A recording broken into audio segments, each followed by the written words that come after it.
सद्गुरे नमः। सद्गुरे नमः। सद्गुरे नमः। श्री गुरुदेव नमः।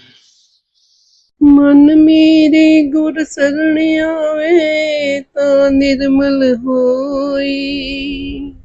मन मुख हर हर कर थके मैल न सके तोई। मन मैले भगत न होई नाम न पाया जाई। मन मुख मैले मैले मुए जासन पत गवाई। गुर प्रसादी मन वसे मलियों में जाय समाई। ज्यों अंधेरे दीपक बालिए त्यों गुरु ज्ञान अज्ञान तजाई। हम किया हम करेंगे हम मूर्ख गंवार। करने वाला विसरिया दूजे भाई प्यार। माया जेवड़ दुख नहीं सब पौथ के संसार। गुरमुक्ति सुख पाइए सच नाम उरतार। जिसनु मिले सो मिले हम तिस बलिहारे जाऊं। ए मन भगति रत्या सच बाणी निज पाऊं। मन रते जीवा रती हर गुण सच्चे गाऊं। नानक नाम न विसरे सच्चे माय समाऊं। जिनको पूरब लिखिया से नाम त्याई। नानक गुरु शरणागति मरे नावे जाई। अपने गुनाह आदि माफी ले अरदास करके करता है।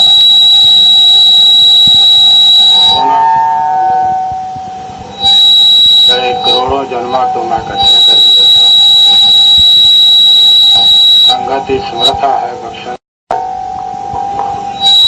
बख्शन दी कृपालता करो।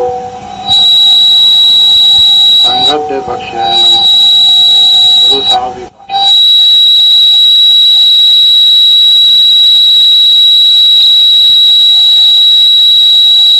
ਅੱਜ ਦੇ ਇਸ ਰੂਹਾਨੀ ਸਾਥਾਂਗ ਵਿੱਚ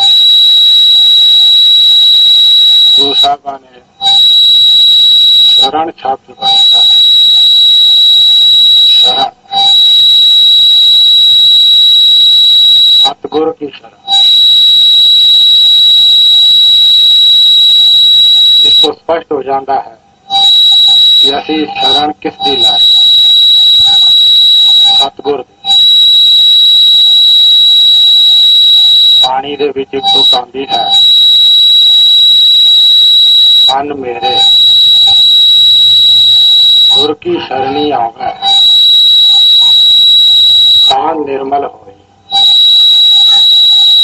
मनमुख हर हर कर थके फैल ना सके तो। ये तुकां जितनियां सधारण नजर आंदियां इन्हां दे पिछे उतना ही गहरा और रूहानियत का भंडार पया। इस तो पहला गुरु साहब गुरु की शरण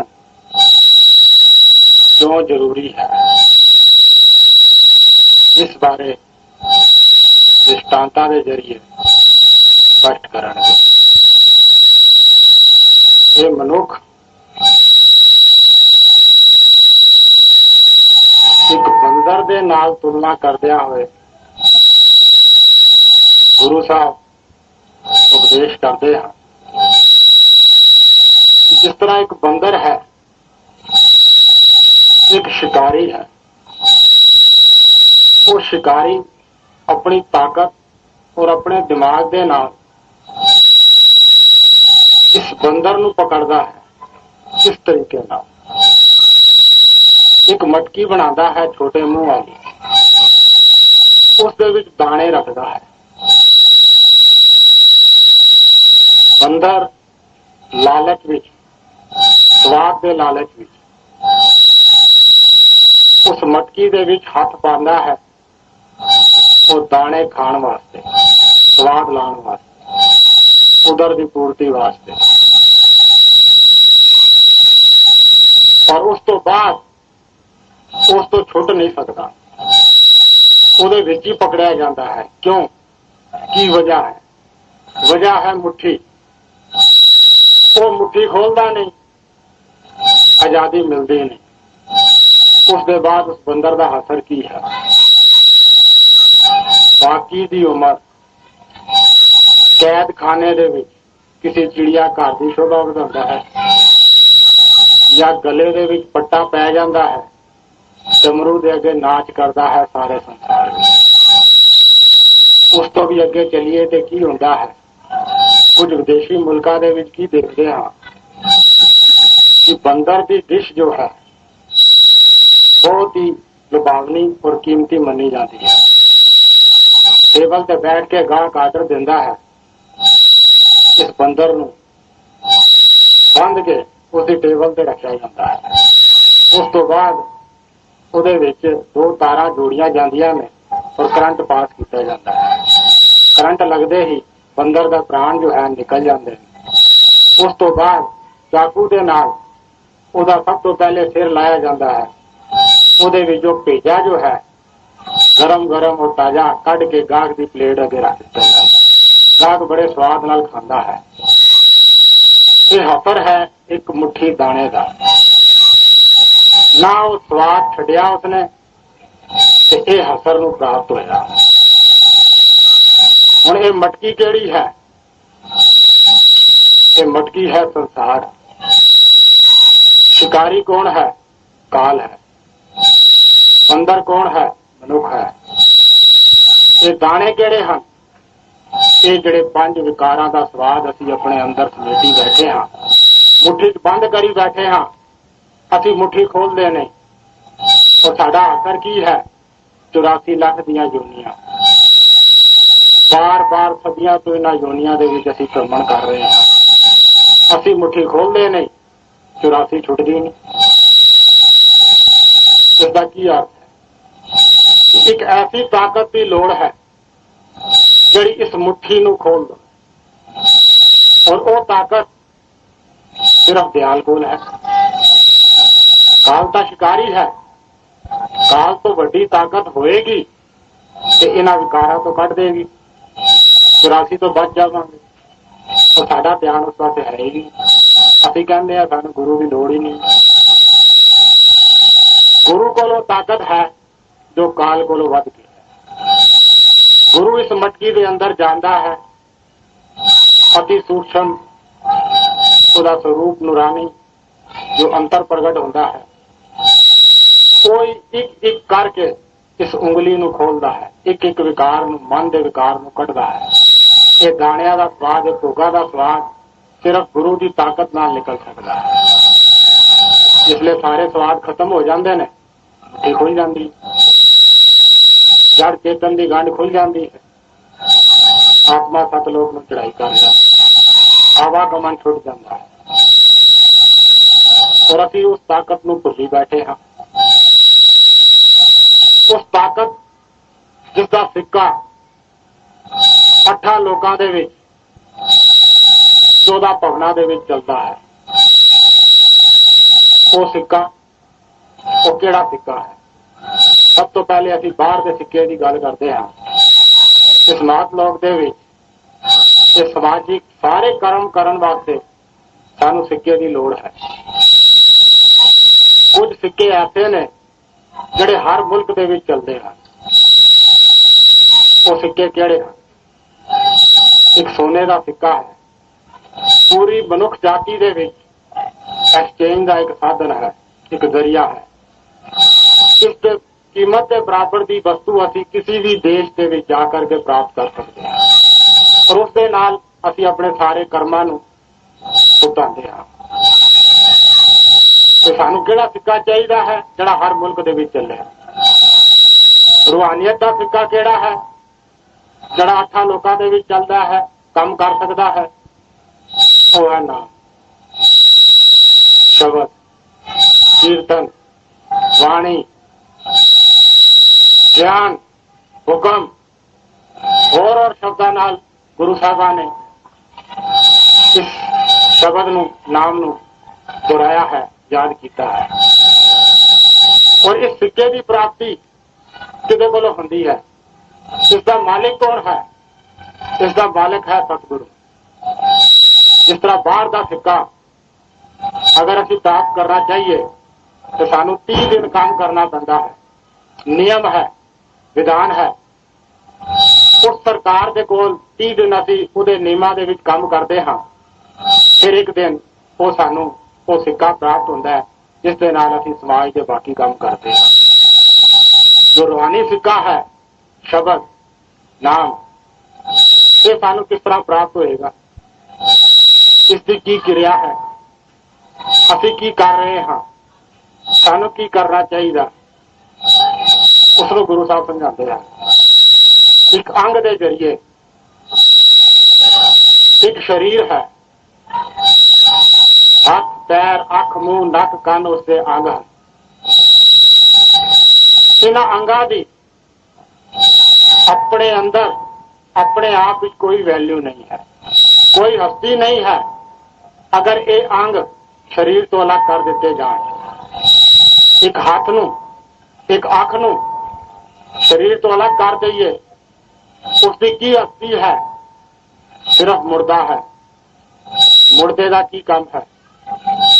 जमना च रोड़ देना, अग्नि नू भेंट कर देना, दफना देना, इस तो उत्ते दा कुछ भी काम नहीं है।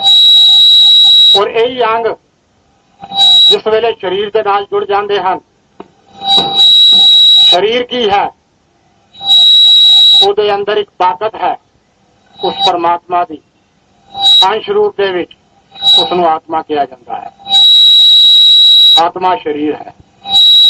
और जिसले ये अंग इस शरीर के नाल जुड़ जाते हैं, वो ताकत इन्हां अंगां दे विच काम करन लग जाती है। ये अंग सजीव हो जाते हैं, फिर इन्हां नू रोड़न की लोड़ नहीं पैंदी, ये काम करते हैं और इन्हां दे आसरे पूरी सृष्टि का सहारा चल सकता है, पूरी सृष्टि चलाई जा सकती है। इस तो स्पष्ट है कि अपने आप इन्हां अंगां की कोई हस्ती नहीं है। हस्ती है तो शरीर की। रूहानियत के भी शरीर केड़ा है, अंग केड़े हैं? रूहानियत के भी शरीर है सतगुरु। अंग हैं कर्म और उपासना। हर तरीके का कर्म और उपासना जड़ा गुरु के बगैर है वो मुर्दा है, उसके अंदर चेतन सबूत कोई तारा नहीं है। सदियां तो असी इन्हां अंगां का इस्तेमाल कर रहे हैं, कदी उसके उत्ते अमल नहीं किया। वाणी नू रटना, वाणी नू पढ़ना, वाणी नू सुनना, उसके उत्ते विचार करना, होर तरह की पूजा करनी, ये सब एक अंग हैं। और अपने आप में इन्हां अंगां की कोई हस्ती नहीं है। और ये अंग जदों शरीर के नाल जुड़ जाते हैं, आत्मा की ताकत, सतगुरु की ताकत इन्हां अंगां दे विच प्रवाहित हो जाती है। ये अंग सजीव होकर काम करन लग जाते हैं। साडी बाणी पढ़ी हुई सुनी हुई सार्थक हो जाती है। कदों?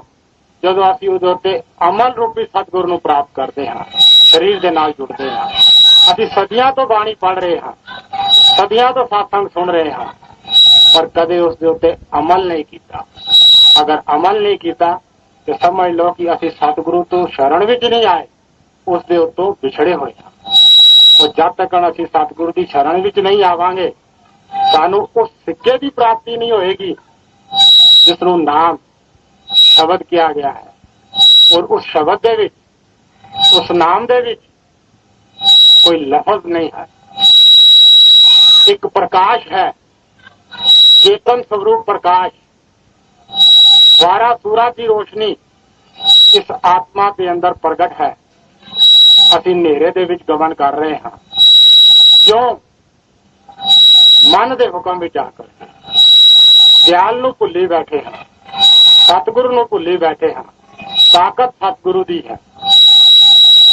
ਜਦ ਤੱਕ ਅਸੀਂ ਇਸ ਸਤਿਗੁਰੂ ਸਰੂਪ ਨੂੰ ਪ੍ਰਾਪਤ ਨਹੀਂ ਕਰਾਂਗੇ, ਕਦੇ ਵੀ ਉਸ ਸਿੱਖਿਆ ਨੂੰ ਪ੍ਰਾਪਤ ਨਹੀਂ ਕਰ ਸਕਦੇ ਜਿਹੜਾ 8 ਮੰਡਲਾਂ ਦੇ ਵਿੱਚ ਔਰ 14 ਭਵਨਾਂ ਦੇ ਵਿੱਚ ਚੱਲਦਾ ਹੈ। ਇਹ ਰੂਹ ਦੀ ਮੁਕਤੀ ਕਿਸ ਤਰ੍ਹਾਂ ਹੋਏਗੀ? ਗੁਰੂ ਨਾਨਕ ਸਾਹਿਬ ਨੇ ਜਿਸ ਮੁਕਤੀ ਦਾ ਜ਼ਿਕਰ ਆਪਣੀ ਬਾਣੀ ਦੇ ਵਿੱਚ ਕੀਤਾ ਹੈ ਉਹ 5ਵੇਂ ਮੰਡਲ ਦੇ ਉੱਤੇ ਹੈ। ਪਹਿਲੇ ਦੇ 4 ਮੰਡਲਾਂ ਦੇ ਵਿੱਚ ਮੁਕਤੀ ਨਹੀਂ ਹੈ। ਅਸੀਂ 99% ਵੀ ਗੁਰੂ ਨੂੰ ਜਾਣਦੇ ਹਾਂ, ਹੁਕਮ ਮੰਨਦੇ ਹਾਂ ਤੇ ਕਾਲ ਦੇ ਮੂੰਹ ਦੇ ਵਿੱਚ ਹੈਗੇ ਹਾਂ। 16 ਸਤਿਗੁਰੂ ਆਪ ਹੈ, ਬਾਕੀ ਸਭ 99 ਹੈ।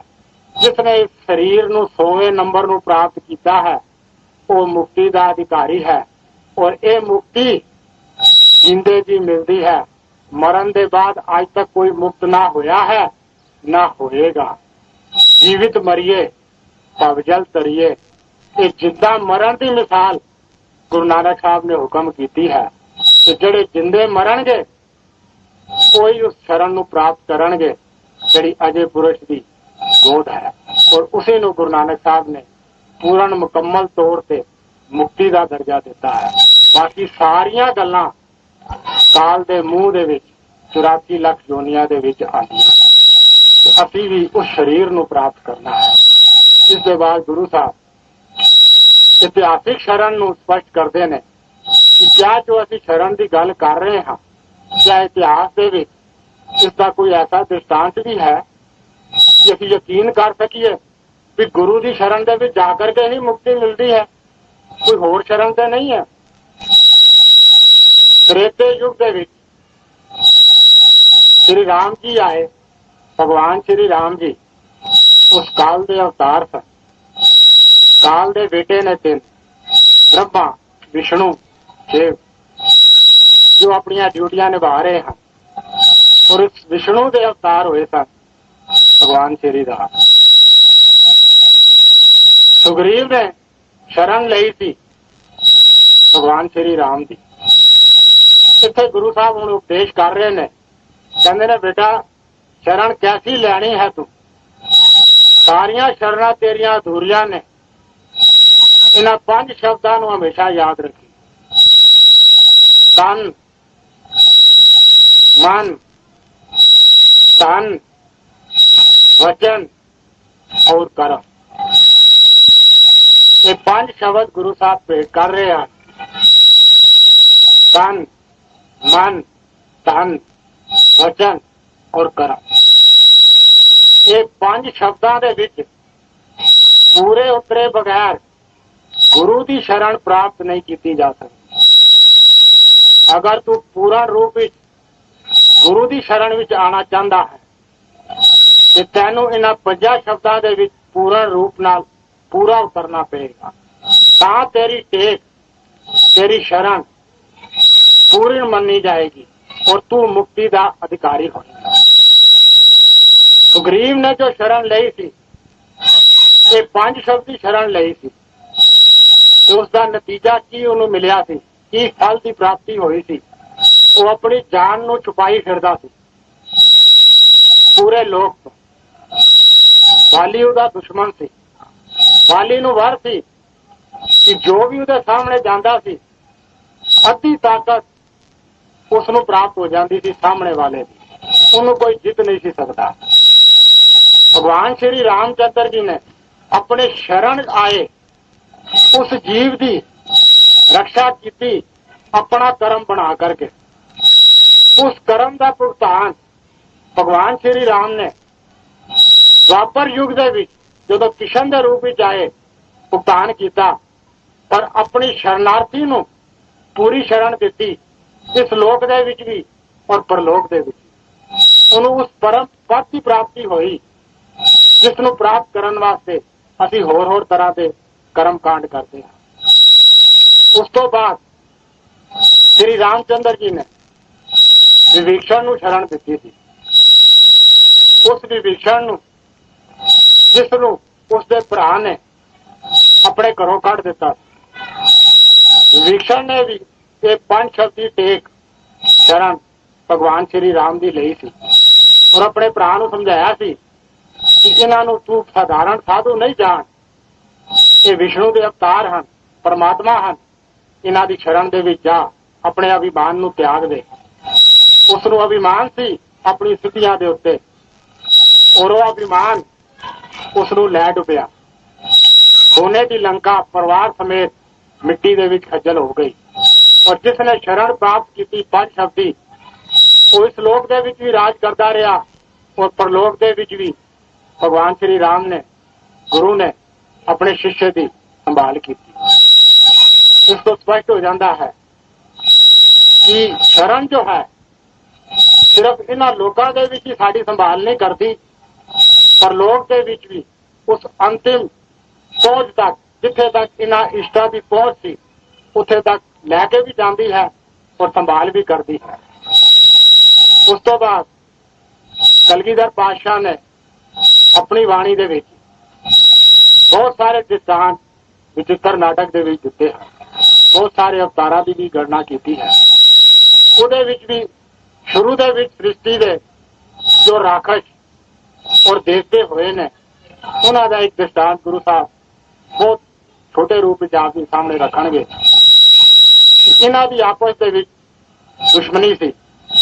ਰਾਖਸ਼ਾਂ ਦੇ ਵਿੱਚ ਮਧੂ, ਕੈਟਕ, ਮਹਿਸ਼ਾਸੁਰ, ਰਕਤ ਬੀਜ ਔਰ ਹੋਰ ਤਰ੍ਹਾਂ ਦੇ ਐਸੇ ਭਿਆਨਕ ਸਿੱਧੀਆਂ ਪ੍ਰਾਪਤ ਰਾਖਸ਼ ਹੋਏ ਨੇ, ਜਿਨ੍ਹਾਂ ਨੇ ਦੇਵਤਿਆਂ ਨੂੰ ਕਈ ਵਾਰੀ ਸਵਰਗਾਂ ਤੋਂ ਬੇਦਖਲ ਕੀਤਾ। ਕਈ ਵੇਰਾ ਇੱਥੇ ਰਕਤ ਬੀਜ ਦਾ ਉਦਾਹਰਣ ਗੁਰੂ ਸਾਹਿਬ ਦਿੰਦੇ ਨੇ। ਇਹਦਾ ਰਕਤ ਬੀਜ ਨਾਮ ਕਿਉਂ ਰੱਖਿਆ ਗਿਆ?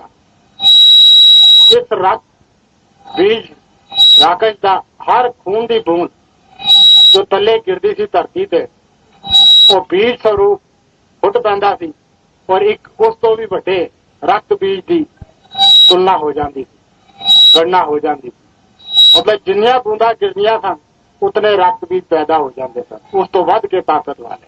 ਉਸ ਨੂੰ ਕੋਈ ਮਾਰ ਨਹੀਂ ਸੀ ਸਕਦਾ, ਐਸਾ ਭਿਆਨਕ ਰਾਕਸ਼। ਜਿਸ ਲਈ ਦੇਵਤਿਆਂ ਨੂੰ ਇਸਨੇ ਬੇਦਖਲ ਕਰਤਾ। ਦੇਵਤਿਆਂ ਨੇ ਆਪਣੇ ਗੁਰੂ ਦੀ, ਸ਼ਿਵ ਦੀ ਸ਼ਰਨ ਲਈ, ਸ਼ਿਵ ਲੋਕ ਵਿੱਚ ਆਏ। ਉੱਥੇ ਕਈ ਸਾਲ ਇਹਨਾਂ ਨੇ 5 ਸ਼ਬਦੀ ਟੇਕ ਆਪਣੇ ਗੁਰੂ ਦੀ ਲਈ ਤਪ ਕੀਤਾ, ਉਹਦੀ ਸ਼ਰਨ ਵਿੱਚ ਆਏ। ਉੱਥੇ ਚੰਡਿਕਾ ਦੀ ਉਪਾਸਨਾ ਇਹਨਾਂ ਨੇ ਕੀਤੀ। ਇੱਥੇ ਇੱਕ ਭਰਮ ਹੈ ਪੂਰੀ ਸਿੱਖ ਜਗਤ ਨੂੰ ਕਿ ਕਲਗੀਧਰ ਪਾਤਸ਼ਾਹ ਨੇ ਚੰਡੀ ਦੀ ਉਪਾਸਨਾ ਕੀਤੀ ਹੈ, ਉਸ ਦੀ ਉਸਤਤ ਕੀਤੀ ਹੈ। ਇਸ ਨੂੰ ਅਸੀਂ ਜ਼ਿਆਦਾ ਵਿਸਤਾਰ ਵਿੱਚ ਨਹੀਂ ਜਾਣਾ, ਸਿਰਫ ਗੁਰੂ ਸਾਹਿਬ ਉਪਦੇਸ਼ ਕਰ ਰਹੇ ਹਨ। ਕਲਗੀਧਰ ਪਾਤਸ਼ਾਹ ਪੂਰਨ ਸਤਿਗੁਰੂ ਸਨ। ਉਹਨਾਂ ਨੇ ਇਹ ਜੋ ਕਥਾ ਇਹਦੇ ਵਿੱਚ ਵਰਣਨ ਕੀਤੀ ਸੀ ਆਪਣੇ ਪਿਛਲੇ ਜਨਮਾਂ ਦੀ, ਇਹ ਸਿਰਫ ਉਸ ਮਾਹੌਲ ਨੂੰ ਪੈਦਾ ਕਰਨ ਵਾਸਤੇ ਕੀਤੀ ਸੀ ਕਿ ਜ਼ੁਲਮ ਦੇ ਖਿਲਾਫ ਇੱਕ ਆਵਾਜ਼ ਚੁੱਕੀ ਜਾਏ। ਇਸ ਤੋਂ ਉੱਤੇ ਉਹਨਾਂ ਦਾ ਕੁਝ ਵੀ ਅਰਥ ਨਹੀਂ ਸੀ। ਉਹਨਾਂ ਨੇ ਉਸ ਅਕਾਲ ਪੁਰਸ਼ ਨੂੰ ਖੜਗ ਰੂਪ, ਚੰਡੀ ਰੂਪ ਦੇ ਵਿੱਚ, ਉਪਾਸਨਾ ਦੇ ਰੂਪ ਵਿੱਚ ਪਬਲਿਕ ਦੇ ਸਾਹਮਣੇ ਪ੍ਰਗਟ ਕੀਤਾ ਸੀ, ਜਿਸ ਦੇ ਨਾਲ ਉਹ ਜੋਸ਼ ਪੈਦਾ ਹੋਵੇ ਕਿ ਇਹ ਆਪਣੇ ਮਕਸਦ ਨੂੰ ਪ੍ਰਾਪਤ ਕਰ ਸਕਣ, ਆਪਣੀ ਆਜ਼ਾਦੀ ਨੂੰ ਪ੍ਰਾਪਤ ਕਰ ਸਕਣ। ਸਿਰਫ ਬਾਹਰ ਦੀ ਆਜ਼ਾਦੀ ਨਹੀਂ, ਅੰਦਰ ਦੀ ਆਜ਼ਾਦੀ ਨੂੰ ਵੀ ਪ੍ਰਾਪਤ ਕਰ ਸਕਣ। ਅਗਰ ਬਾਹਰ ਹੀ ਅਸੀਂ ਗੁਲਾਮ ਬਣੇ ਬੈਠੇ ਹਾਂ ਤੇ ਆਤਮਾ ਨੂੰ ਕਦੋਂ ਆਜ਼ਾਦ ਕਰਾਵਾਂਗੇ? ਮਕਸਦ ਆਤਮਾ ਦੀ ਆਜ਼ਾਦੀ ਦਾ ਸੀ, ਪਰ ਬਾਹਰ ਦੀ ਆਜ਼ਾਦੀ ਦੀ ਵੀ ਲੋੜ ਸੀ। ਅਸੀਂ ਬਾਹਰ ਦੀ ਆਜ਼ਾਦੀ ਦੇ ਗੁਣ ਗਾਉਂਦੇ ਹਾਂ, ਕਥਾ ਕੀਰਤਨ ਕਰਦੇ ਹਾਂ, ਅੰਦਰ ਦੀ ਆਜ਼ਾਦੀ ਵੱਲ ਸਾਡਾ ਧਿਆਨ ਹੀ ਨਹੀਂ ਗਿਆ। ਸੋ ਜਿਸ ਲਈ ਉਹਨਾਂ ਦੇਵਤਿਆਂ ਨੇ ਸ਼ਰਨ ਲਈ, ਚੰਡਿਕਾ ਪ੍ਰਸੰਨ ਹੋਈ, ਪ੍ਰਗਟ ਹੋਈ, ਉਸਨੇ ਆਪਣੇ ਅਸਤਰ ਧਾਰਨ ਕੀਤੇ ਔਰ ਰਾਖਸ਼ਾਂ ਦੇ ਨਾਸ਼ ਵਾਸਤੇ ਚੱਲ ਪਈ। ਭਿਆਨਕ ਯੁੱਧ ਹੋਇਆ। ਐਸੇ ਯੁੱਧ ਦੀ ਗਣਨਾ ਕਲਗੀਧਰ ਪਾਤਸ਼ਾਹ ਨੇ ਕੀਤੀ ਹੈ ਕਿ 14 ਲੋਕਾਂ ਦੇ ਵਿੱਚ, ਮਤਲਬ ਐਸਾ ਉਸ ਤੋਂ ਪਹਿਲੇ ਕਦੇ ਯੁੱਧ ਨਹੀਂ ਸੀ ਹੋਇਆ। ਐਸਾ ਭਿਆਨਕ ਯੁੱਧ ਹੋਇਆ, ਪਰ ਰਕਤ ਬੀਜ ਨੂੰ ਕੋਈ ਵੀ ਮਾਰ ਨਾ ਸਕਿਆ, ਕਿਉਂਕਿ ਜੋ ਵੀ ਖੂਨ ਦੀ ਬੂੰਦ ਗਿਰਦੀ ਸੀ ਨਵਾਂ ਰਕਤ ਬੀਜ ਬਣ ਜਾਂਦਾ। ਉਸ ਲਈ ਫਿਰ ਦੇਵੀ ਨੇ ਵੀ ਉਪਾਸਨਾ ਕੀਤੀ। ਉਸਦੇ ਮਸਤਕ ਤੋਂ ਜਵਾਲਾ ਫੁੱਟੀ ਉਸ ਦੇ ਵਿੱਚੋਂ ਕਾਲਿਕਾ ਦੀ ਉਤਪਤੀ ਹੋਈ, ਜਿਸ ਕਾਲਿਕਾ ਨੂੰ ਸਾਰਾ ਸੰਸਾਰ ਅੱਜ ਪੂਜ ਰਿਹਾ ਹੈ। ਦੇਵੀ ਨੂੰ ਵੀ ਸਾਰੇ ਸੰਸਾਰ ਵਾਲੇ ਪੂਜ ਰਹੇ ਹਨ। ਦੋਨਾਂ ਨੇ ਸਲਾਹ ਕੀਤੀ ਔਰ ਡੈਣ ਨੂੰ ਦੂਤ ਬਣਾ ਕੇ, ਸ਼ਿਵ ਦੂਤੀ ਬਣਾ ਕਰਕੇ शिव को भेजा कि हे शिव, तू दूत बन के इस रक्त बीज को जा, इसनू समझा कि संधि कर लो, नहीं तो इसका काल जो है कालिका के रूप में प्रगट हो चुका है। शिव जी ने रक्त बीज नू समझाया पर वो सिद्धियां दे अहंकार भी सी, वो नहीं समझिया। उसने युद्ध नू ही मंजूर किया और उसके बाद दोनों ने सलाह की चंडिका जो है वो सिर लाएगी और कालिका जो है इसके खून नू पिएगी। और आज तक असी उही चीजा नू लै करके पूज रहे हैं। और जो जो चंडिका ते महिषासुर नू मारदी सी, एक भी बूंद धरती नहीं गिरन देंदी सी, कालिका उन्होंने पी जाती थी। अखीर उसकी ताकत जड़ी है, खून सारा निकल गया और चंडिका ने उसनू 2 हिस्सों कर दिता और विजय प्राप्त की। देवतियां नू वो सारा राज प्राप्त हो गया जड़ा कि कदे भी प्राप्त नहीं सी हो सकता। और ये कदों प्राप्त होया जदों वो अपने गुरु की शरण भी 5 शब्दी टेक लै करके गए। तो संगत जी, इसके बाद गुरु नानक साहब की पातशाही जो कलयुग के विच चली, उहदे विच भी असीं गुरु साहब पेश कर रहे हैं कि जरा नजर मार के देखिए, क्या इन्होंने शरण नहीं सी ले, क्या इन्हों शरण की जरूरत नहीं सी, या कदों ये उस मुकाम के काबिल बने जिथे आज असी इन्हों पूजना फकर समझते हैं, उच्चे होकर के पूजते हैं, नाज नाल कहते हैं ये साडे गुरु हैं। पर कदों जदों वो अपने सतगुर की शरण विच गए।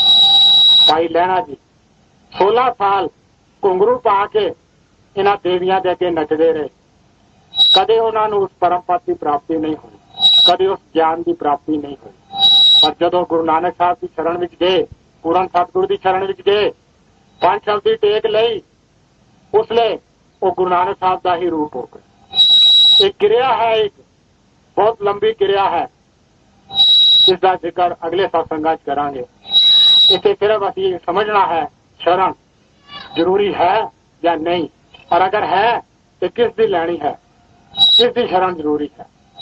उसके बाद गुरु अमरदास जी 72 साल तक सेवा करते रहे हैं, पाठ पूजा करते रहे हैं, मूर्तियां पूजते रहे हैं, पर परम पद की प्राप्ति नहीं हुई, गुरु पद की प्राप्ति नहीं हुई।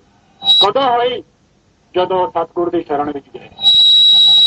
12 साल दिन राती 5 शब्दी टेक लै करके उस गुरु की शब्दी सेवा की, अंदर भी और बाहर भी। तद जाकर के उस सिक्के नू प्राप्त किया, जड़ा सिक्का 8 लोकां दे विच 14 भवनां दे विच चलता है, जिसनों नाम की संज्ञा दी जाती है। वो नाम जिस दे विच प्रकाश है, धुन है, अखरी नाम की गल नहीं हो रही है।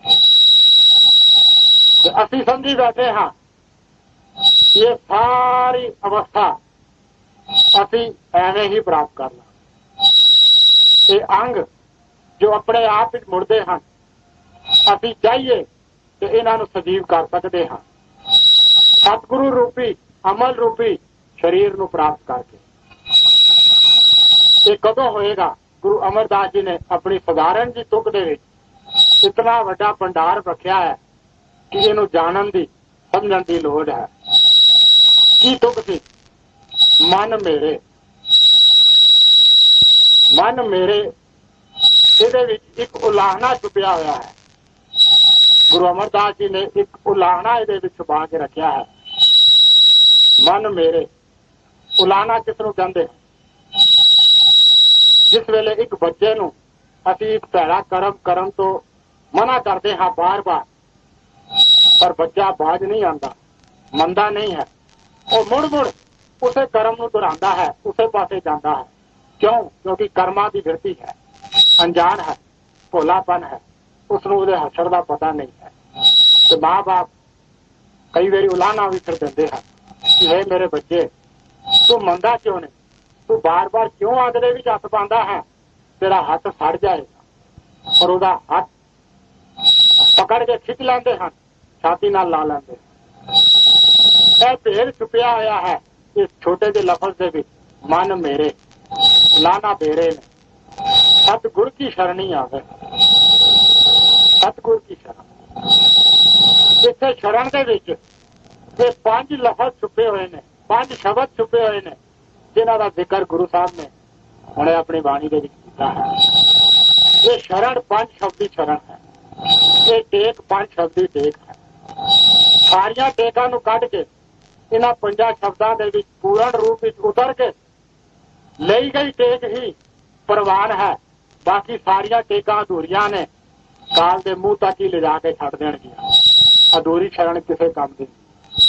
मन मेरे गुर शरणी आवे, ता निर्मल हो। निर्मल, निर्मल अर्थ नूं समझना पेगा। पिछे 19 तरीक के सत्संग विच गुरु साहबां ने इस निर्मल शब्द नूं स्पष्ट कीता सी। अज लघु रूप दे विच सिर्फ स्पष्ट कर रहे हैं। ਇਹਦੇ ਨਾਲ ਇੱਕ ਜਵਾਬ ਹੋਰ ਉਹਨਾਂ ਸਤਸੰਗੀਆਂ ਨੂੰ ਮਿਲ ਜਾਏਗਾ ਜਿਹੜੇ ਫਿਰ ਭਰਮ ਦੇ ਵਿੱਚ ਅਜੇ ਤੱਕ ਭਰਮੀ ਬੈਠੇ। निर्मल किसनों किया गया है? एक धरती है, बंजर है, कठोर है। क्यों कठोर है? उसके अंदर कई तरीके के पंथर, कच होर तरह के विकार है। जो भी बीज ਉਹਦੇ ਵਿੱਚ पाया जाएगा बंजर धरती च कदे नहीं फुटता। ਉਹਨੂੰ निर्मल बनाना पैंदा है, उपजाऊ बनाना पैंदा है। किस तरह बनेगी? हल वाहना पेगा, खाद पिलानी पेगी, पानी मिलाना पेगा और वो सारे विकार जो उस धरती के विच हैं वो चुन चुन के एक एक करके कढ़ने पैणगे। फिर जाकर के वो धरती जड़ी उपजाऊ बनेगी। फिर कोई भी बीज उसके विच पा दिता जाए वो समय की बुतार वो फुट पेगा, पौधा बन जाएगा, फल की प्राप्ति हो जाए। इत्थे जो निर्मल शब्द गुरु साहब ने इस्तेमाल किया है इसके पीछे पूरी क्रिया छिपी हुई है। ये मन तू कदों निर्मल होएगा? जदों ये सारे विकार निकलणगे, ये स्वाद छटेगा। ये सारी क्रिया कदों पूरी होएगी? जदों तू गुरु की शरण विच जाएगा, गुरु की ताकत का इस्तेमाल होएगा, कोई ये विकार कढ़ सकते हैं। ताई जा करके तू निर्मल होएगा, उस शरण को प्राप्त करेगा। मनमुख हर हर कर सके। सदियां तो असी जड़े भी कर्म कर रहे हैं, पढ़न दे, सुनन दे, पूजन दे, विचार करन दे, ये सब मनमुख है। मनमुख गुरमुख मनुख दियां दो जातां ने, तीसरी कोई भी जात ना बनी है ना बनेगी। बाकी सारिया जातां जिहड़ियां असीं बनाईयां ने ये मन की उपज है। रूहानियत के भी दो ही जातां बरकरार कीतियां गईयां ने, एक मनमुख एक गुरमुख। गुरमुख कौन है? सतगुरु। सिर्फ सतगुरु ही गुरमुख है, बाकी सारे असीं मनमुख हैं। गुरमुख कौन है? उस अजय पुरुष का अवतार है, उस परम चेतन का स्वरूप है, छोटा लघु रूप। उसके अंदर शब्द प्रगट है, नाम प्रगट है, पूर्ण ताकत है उस परम चेतन की, उस अजय पुरुष। मनमुख, मनमुख कौन? मनमुख की है? मनमुख काल है। काल कौन है?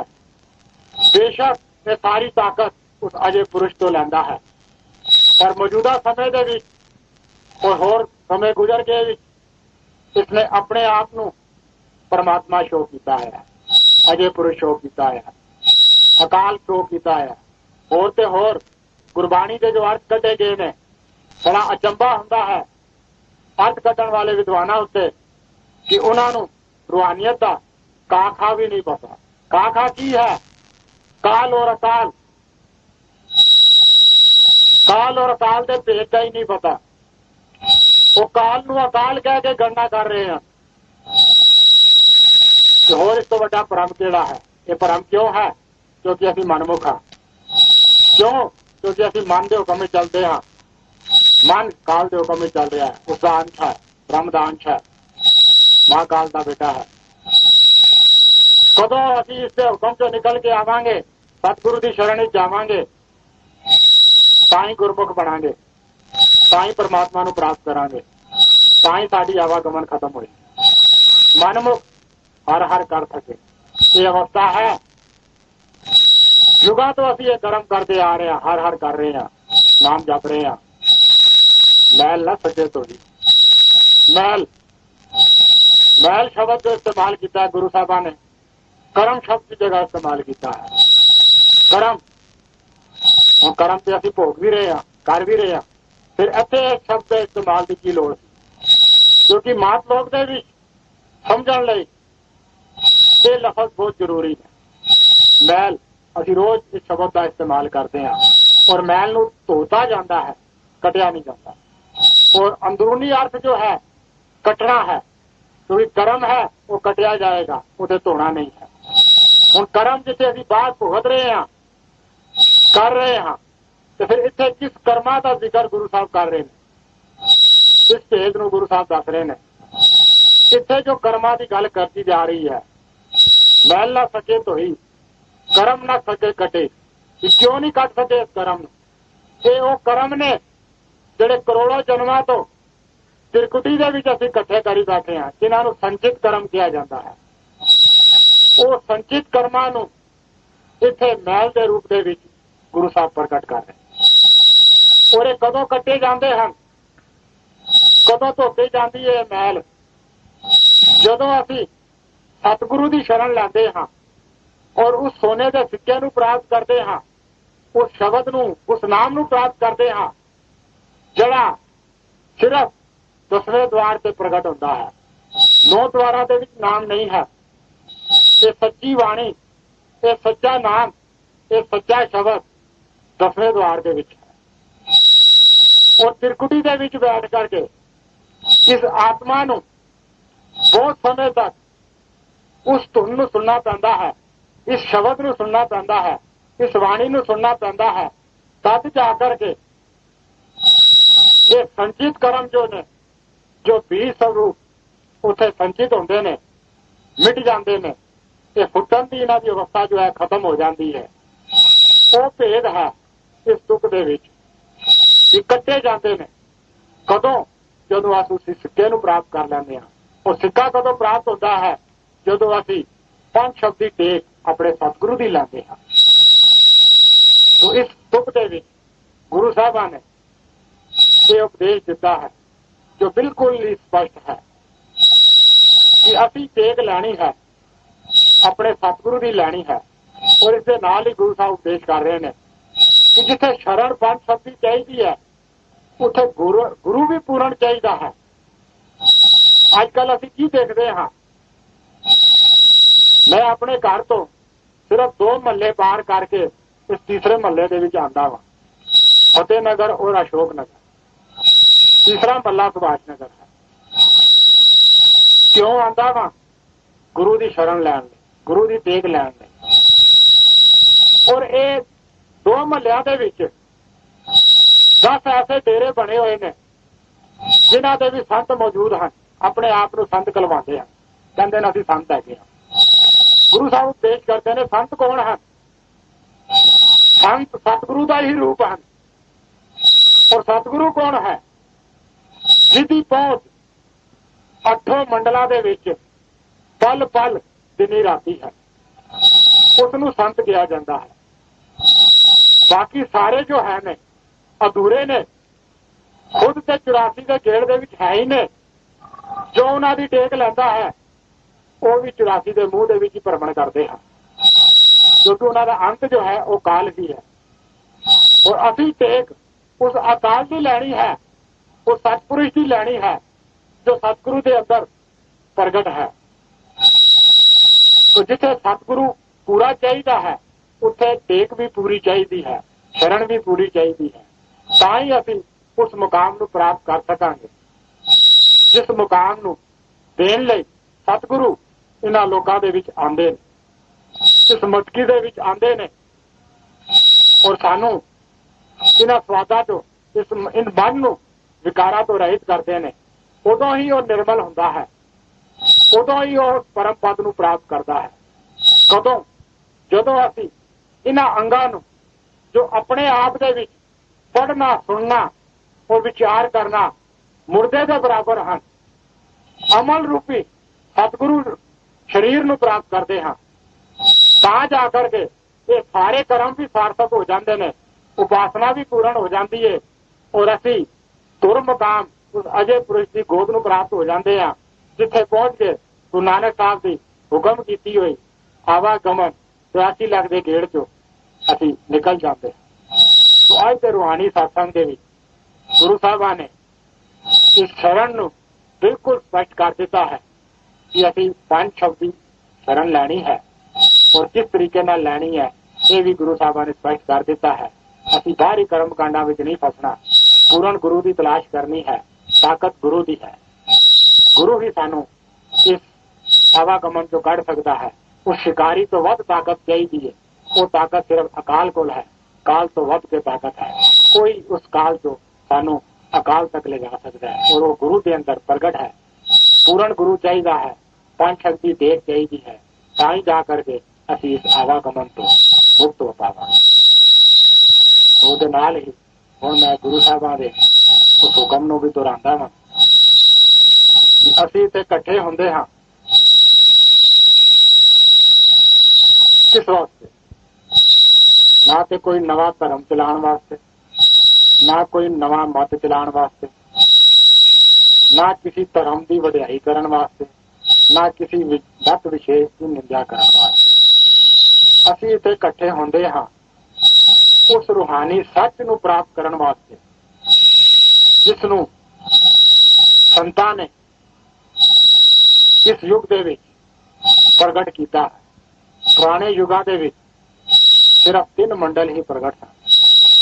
इस कलयुग दे विच संतां ने बाकी दे 5 मंडल भी प्रगट कीते ने और मुक्ति जो है ये 5वें मंडल दे विच है। और उत्थे तक पहुंचण दा जो सही रूहानी रस्ता है उस रस्ते नूं गुरु साहबां दे उपदेश के जरिए प्राप्त करन वास्ते असीं इत्थे इकट्ठे होंदे हां। इस तो उत्ते कुछ भी अर्थ गुरु साहबां दा इत्थे इकट्ठा करन दा नहीं है। और ये उपदेश करदियां होया गुरु साहब संतां दी बाणी होर महापुरुषां दे शब्द इस्तेमाल करदे हन, होर दृष्टांत दिंदे हैं जिहड़े प्रत्यक्ष या अप्रत्यक्ष रूप किसी भी देश, धर्म, जात, कौम, मजहब या किसी भी विशेष मत या धिड़े दे नाल संबंधित है ने या हो सकते हैं। पर इत्थे उन्हां दा इस्तेमाल सिर्फ रूहानियत के इस पाठ नूं अच्छे तरीके नाल समझाने लई कीता जाता है। उसके उत्ते इन्हां सारे शब्दां दा दृष्टांतां दा कुछ भी अर्थ नहीं है। कोई भी माई भाई इस तो अगे वध के इन्हां दा अर्थ कढदा है ते ये उस जीव की अपनी मनमत है। गुरमत का इस दे नाल कुछ भी संबंध नहीं है।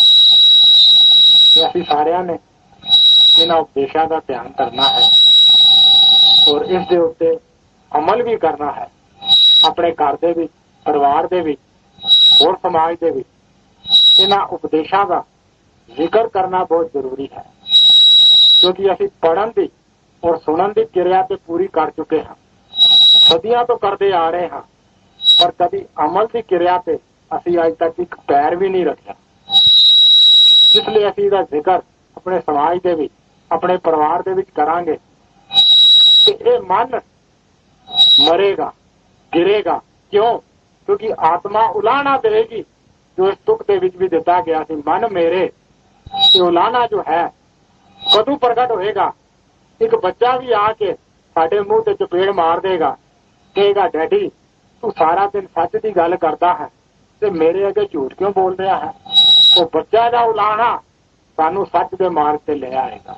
ये कदों होएगा? जदों असीं इसदा जिक्र अपने परिवार और समाज के विच करांगे। यानी कि जदों भी असीं इसदा अमल शुरू करांगे समझो कि साडा नवा जन्म हो गया और ये कदे ना कदे सानू उस मुकाम से जरूर लै जाएगा। इस जन्म विच नहीं ते अगले जन्मां च। ਪਰ ਬੇਸ਼ੱਕ ਅਸੀਂ ਇਸ ਦੇ ਉੱਤੇ ਅਮਲ ਕਰਾਂਗੇ ਤਦ